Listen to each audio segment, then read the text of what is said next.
Xin chào quý vị, gần đây có những thông tin trên YouTube hoặc trên Facebook về tiền già ở Úc bị đình chỉ.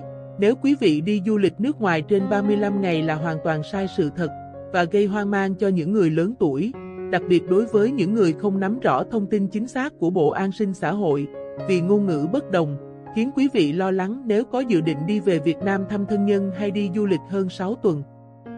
Vì những lý do đó, hôm nay tôi làm video này để cung cấp cho quý vị tất cả thông tin về tiền già chính xác nhất tại thời điểm 2026. Như vậy tiền già sẽ được chi trả như thế nào khi đi ra nước ngoài? Trước hết chúng ta cần hiểu tiền già bao gồm những khoản tiền nào, vì khi đi du lịch hơn 6 tuần nó sẽ bị ảnh hưởng. Tiền già gồm có 3 khoản: tiền già căn bản, tiền phụ cấp thuốc men và phụ cấp tiền điện. Khi đi du lịch ngắn hạn từ 6 tuần trở lại, tiền già căn bản, phụ cấp thuốc men và phụ cấp tiền điện sẽ không thay đổi.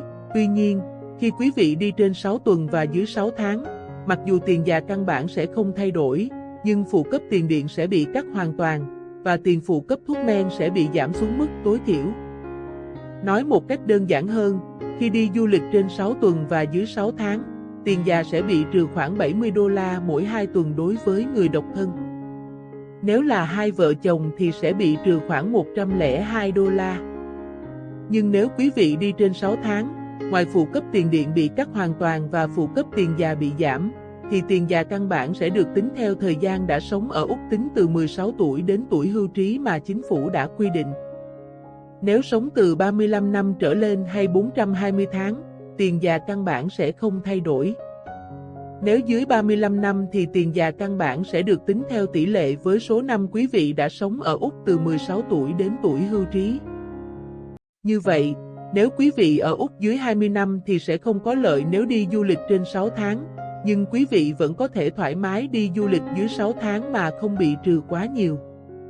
Xin lưu ý trường hợp quý vị đã sống ở nước ngoài lâu năm và mới trở về lại Úc dưới 2 năm và đang nộp đơn lãnh tiền già thì khi du lịch ở nước ngoài, tiền già sẽ không được chi trả.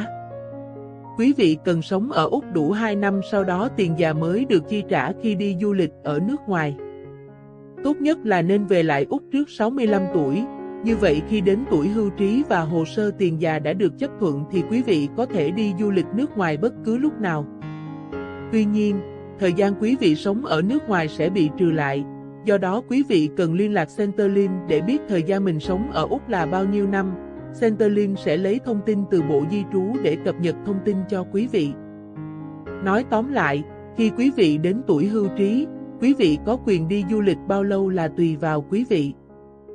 Tuy rằng, chính phủ Úc không khuyến khích quý vị sống ở nước ngoài luôn, như là về Việt Nam sống đến cuối đời, mặc dù chính phủ Úc sẽ tiết kiệm được nhiều tiền hơn nếu quý vị sống ở nước ngoài, vì sẽ giảm áp lực cho bệnh viện, bác sĩ, giảm áp lực cho hệ thống chăm sóc người già tại nhà và vân vân. Với luật an sinh xã hội hiện tại, vào thời điểm làm video này là tháng 5, 2026, thì quý vị có quyền rời khỏi nước Úc để về sống ở Việt Nam luôn, nếu quý vị muốn.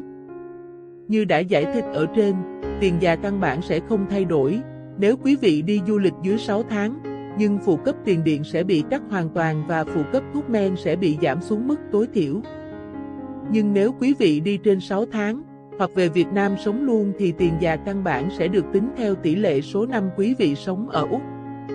Bởi vậy quý vị nên cân nhắc trước khi quyết định đi du lịch trên 6 tháng hoặc về Việt Nam sống luôn.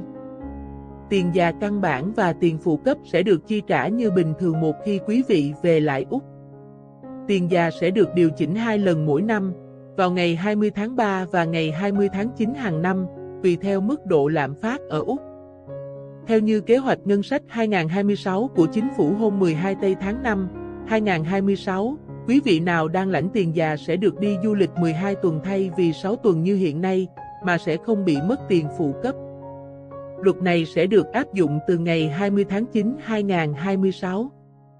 Đó là những thông tin tôi muốn gửi đến quý vị để quý vị hiểu rõ quyền lợi của mình trước khi đi du lịch.